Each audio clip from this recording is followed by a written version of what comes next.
అన్న తెలంగాణ బైఫర్కేషన్ అయిపోయిన తర్వాత తెలంగాణ ఆంధ్రప్రదేశ్ విడిపోయిన తర్వాత ఫస్ట్ టీడీ ప్రభుత్వం పాలించింది, నెక్స్ట్ వైఎస్ఆర్సీ ప్రభుత్వం పాలించింది. ఇప్పుడు మళ్ళీ ఎలక్షన్స్ వచ్చినాయి. ఈ రెండు ప్రభుత్వాలలో మీ అందరికీ ఏ ప్రభుత్వం పాలన నచ్చింది? తెలుగుదేశం గవర్నమెంట్. ఎందుకు తెలుగుదేశం గవర్నమెంట్?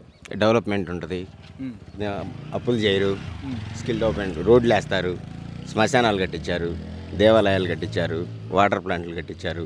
ప్రతి ఒక్కటి కూడా ముందు ఆలోచనతో చాలా బాగా చేస్తారు. అప్పులు అసలు చేయరు, గవర్నమెంట్కి అప్పులు అసలు చేయరు. మెయిన్ అది. ఇప్పుడు పట్టా పాస్ పుస్తకాలు పెట్టారు, మేము అప్లై చేయలేదు, సర్వే చేశారు, మాది ఒక 20 సెంట్లు తగ్గింది. ఎవరిని అడగాలి? తీసుకెళ్ళి ఎవరిని అడగాలి?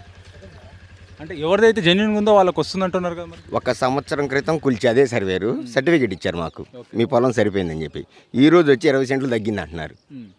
అప్పుడు అదే సర్వేరు, ఇప్పుడు ఇదే సర్వేరు. ఇప్పుడు ఎందుకు తగ్గింది, అప్పుడు ఎందుకు సరిపోయింది? కోర్టులో వేసేయచ్చు కదా, న్యాయస్థానం ఉంది కదా. మరి అదే నేను అడుగుతుంది. లేదన్నా మేము వచ్చి సరి చేస్తామంటున్నారు. ఇప్పుడు వీళ్ళ గవర్నమెంట్ నుంచి కానప్పుడు న్యాయస్థానం దగ్గరికి వెళ్ళి మీరు కొట్లాడొచ్చు కదా. కొట్లాడతాం, ఇప్పుడు అదే పని చేస్తాం. ఇప్పుడు మాకు పాస్ పుస్తకాలు రాలేదు, 4 రోజులు చూడండి అన్న అంటున్నారు.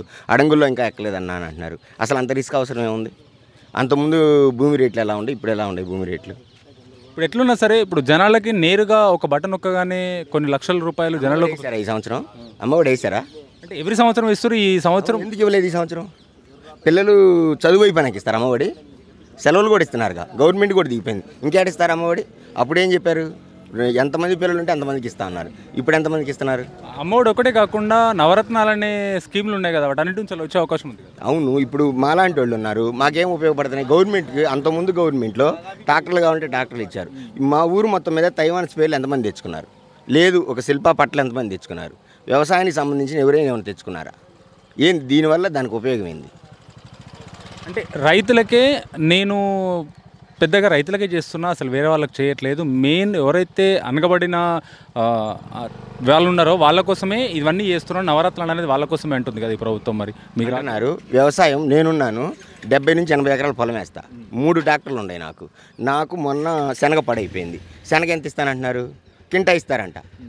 ఎకరం వాళ్ళకి కింటా ఇచ్చి 80 ఎకరాల వాళ్ళకి కింటా ఇస్తే ఎవరిని అడగాలి? మేము పోయి మాకు ఇంతే ఇచ్చింది గవర్నమెంట్, మాకు ఇవ్వట్లేదు అంటున్నారు. మేము ఎవరిని అడగాలి? పొలం మరింత ఏమంటున్నారు? సబ్సిడీ ఏమని అంటున్నారు. ఎట్లా కుదిరిద్ది? ఎట్లా కుదిరి చెప్పండి, మీరే చెప్పండి. ఇప్పుడు ఎకరం వాళ్ళకి ఆ 25 కిలోలే, ఇప్పుడు 80 ఎకరాలు వేసే వాళ్ళకి వాళ్ళ 25 కిలోలే. అదేమంటే లిమిట్ 4 ఎకరాలకి వేస్తారని, అంతకన్నా ఎక్కువ వేస్తే ఎవరు అంటున్నారు. అంటే 4 ఎకరాలు వేసి అక్కడే ఆగిపోమంటున్నారా, లేకపోతే ఎక్కువ పొలం వేసి బాగుండమంటున్నారా, బాగు చేయమంటున్నారా? అంటే ఇప్పుడు మీకు ఎక్కువ ఇస్తున్నారు కాబట్టి ఎక్కువ ఇవ్వాలంటారా? మరి తక్కువ వేసిన వాళ్ళ పరిస్థితి ఏంటి? మరి వాళ్ళకు కూడా వాళ్ళ తగ్గట్టుకు ఇస్తున్నారు కదా, ఇవ్వమనే కదా అంటుంది. ఎవరికైనా ఎక్కువ వేసిన వాళ్ళకి కూడా ఎక్కువ కూడా ఇవ్వాలిగా. మరి వీళ్ళు ఎక్కువ లాసిపోతుండే, లాసిపోయినందుకే ఇస్తాను సబ్సిడీ. మరి వీళ్ళ పరిస్థితి ఎక్కువ వేసిన కొన్ని సబ్సిడీస్ ఎక్కువ వేయండి అని చెప్తున్నారు మీరే, మరి ఇచ్చేటప్పుడు ఎందుకు ఇవ్వట్లేదు? సబ్సిడీ విషయంలో కొద్దిగా అలా ఇలా ఉన్నా సరే, గ్రామ వాలంటీర్ కానీ సచివాలయం కానీ ఇది బాగాలేదా మీ దగ్గర? ఇప్పుడు వాలంటీర్ వ్యవస్థ బాగానే ఉంది, దాన్ని అసలు తప్పు పట్టడానికి లేదు. నెంబర్ 1గా ఉంది, దాన్ని అసలు తప్పు పట్టడానికి లేదు. సచివాలయం వ్యవస్థ దానివల్ల అక్కడికి వెళ్ళి తెచ్చుకోవచ్చు, అది కూడా పెద్ద విషయం కాదు.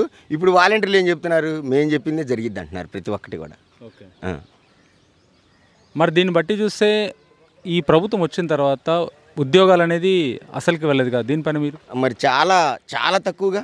ఒక చదువుకున్న పిల్లవాడి దగ్గరికి, ఎవరి దగ్గరికైనా, ఒక ఎడ్యుకేటెడ్ దగ్గరికి వెళ్ళి మీరు ఎలా ఉంది గవర్నమెంట్ అని అడగండి. నిర్మోహమాటంగా ఒక ఉద్యోగం కావాలనుకున్న వాళ్ళు నిర్మోహమాటంగా చెప్తాడు మాకు ఇది బాగలేదని. ఇప్పుడు 5,000 కాడ 7,000 కాడ డిగ్రీలు చదువుకుని MBAలు చేసుకుని 7,000 కాడ అయిపోతారు ఎవరన్నా?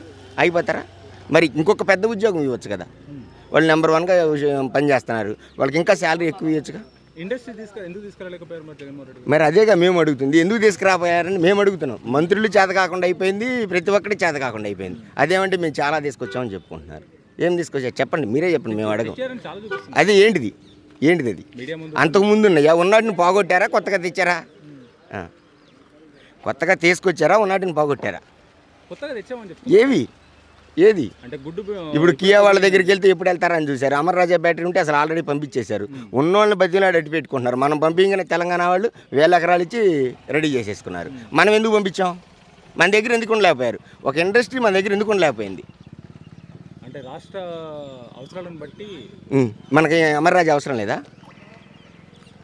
ఏమో మరి అవసరం లేదు. అదే మేము అడుగుతున్నాం, అవసరం లేదా మనకి? లులు మాల్ అవసరం లేదా మీకు? ఎందుకు అవసరం లేదు? కావాలి. వద్దని ఎందుకంటాం? ఏ ఇండస్ట్రీ వచ్చినా కావాలని అంటాం, ఎందుకంటే 10 మందికి ఉద్యోగాలు వస్తాయి కాబట్టి. అంటే దీనివల్ల ఈ ప్రభుత్వం విఫలమైందంటారా? పూర్తిగా విఫలమైందని మేము అనం. ఖచ్చితంగా మాత్రం విఫలమైంది. డెవలప్మెంట్ లేదు, బాకీలు అప్పులు ఎక్కువైపోతున్నాయి, ప్రతి ఒక్కటి సోమరిపోతులు చేస్తున్నారు. అవసరమైన వాళ్ళకి ఇవ్వండి, అవసరం లేని వాళ్ళకి కూడా ఇచ్చేది ఎందుకు? మళ్ళీ ఇచ్చామని చెప్తున్నారు, ఎవరికి డబ్బులు రావట్లా. మొన్న రైతు భరోసా డబ్బులు వస్తున్నాయి అన్నారు, వచ్చినాయా? మోడీ వేసిన 2000 వచ్చినాయి. కదిమా డబ్బులు వచ్చినాయి ఎవరికన్నా?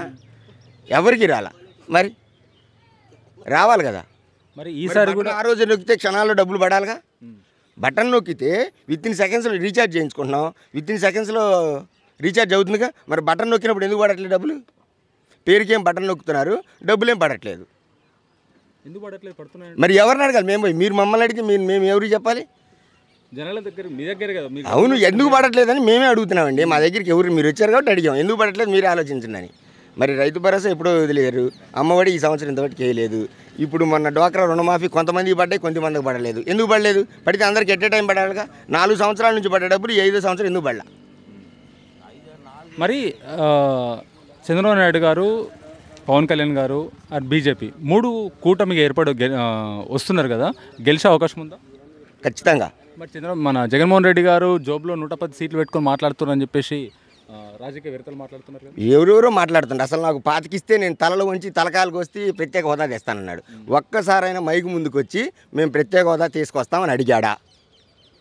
అడిగాడా? ఎందుకు అడగలేదు? మాకు 25 సీట్లు ఇస్తే తలకాయలు వంచేస్తాం, కోస్తాం అన్నారు కదా, ఎందుకు తీసుకురాలేదు? మోడీ వస్తే ఎందుకు బద్దీలు ఆడుకుంటున్నాడు? చంద్రబాబు నాయుడు చేసినప్పుడేమో అసలు అడగలేదు, ఎన్నిసార్లు పోయాడు అని అన్నారు. ఈయన ఎందుకు పోయినట్టు? కేసుల కోసం పోయినట్టు, లేదా ఎందుకు పోయినట్టు? మరి అదే మేము చెప్తుంది. అదే ప్రత్యేకత కోసం ఆయన్ని ఎద్దేవా చేసినప్పుడు ఈయనేం చేశాడు? ఏం చేయలేదు కదా. మరి ప్రత్యేక హోదా తేలేదుగా. మరి ఇప్పుడు ఎవరు వస్తే బాగుంటుందని కోరుకుంటున్నాను. చంద్రబాబు నాయుడు వస్తేనే బాగుంటుంది అనుకుంటున్నాను. చాలా థ్యాంక్స్ అన్న. Okay, thank you.